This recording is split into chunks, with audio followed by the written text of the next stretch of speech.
भविष्य मालिका में संत अच्युतानंद दास ने कलयुग के एक ऐसे दौर का संकेत दिया है जब संसार में कुछ ऐसी घटनाएं घटेंगी जिन्हें सामान्य बुद्धि से समझ पाना कठिन होगा। ये घटनाएं केवल एक क्षेत्र तक सीमित नहीं रहेंगी, बल्कि पूरी मानव सभ्यता को प्रभावित कर सकती हैं।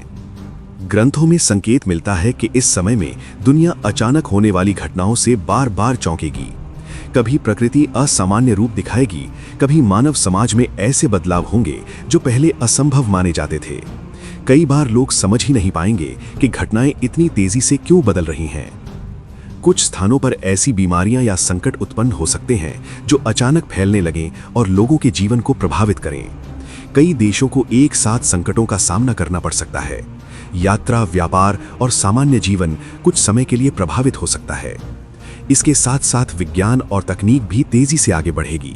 नए आविष्कार होंगे, नई खोजें होंगी, लेकिन इनके साथ नई चुनौतियां भी सामने आएंगी। मानव समाज को यह समझने में समय लगेगा कि इन परिवर्तनों का सही उपयोग कैसे किया जाए।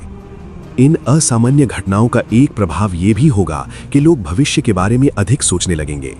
कई लोग जीवन के वास्तविक अर्थ को समझने का प्रयास करेंगे। जब संसार अनिश्चितता से गुजरता है, तब मनुष्य स्वाभाविक रूप से स्थिरता और सत्य की खोज करने लगता है। ऐसे समय में धैर्य और विवेक सबसे बड़ी शक्ति बनते हैं। जो समाज संयम और सहयोग बनाए रखते हैं, वे कठिन परिस्थितियों में भी टिके रह सकते हैं। परिवर्तन का समय हमेशा चुनौतीपूर्ण होता है, लेकिन वही समय नई दिशा भी देता है। अंत में संदेश यही है कि जब संसार में असामान्य घटनाएं बढ़ती हैं, तब मनुष्य को भय से अधिक समझदारी की आवश्यकता होती है। इतिहास में हर बड़े परिवर्तन ने एक नए युग की शुरुआत की है। अगले वीडियो में हम जानेंगे कलयुग भविष्यवाणी, जिसमें संकेत मिलता है कि भविष्य में समाज की संरचना और मानव जीवन की व्यवस्था पहले से बिल्कुल अलग रूप ले सकती है।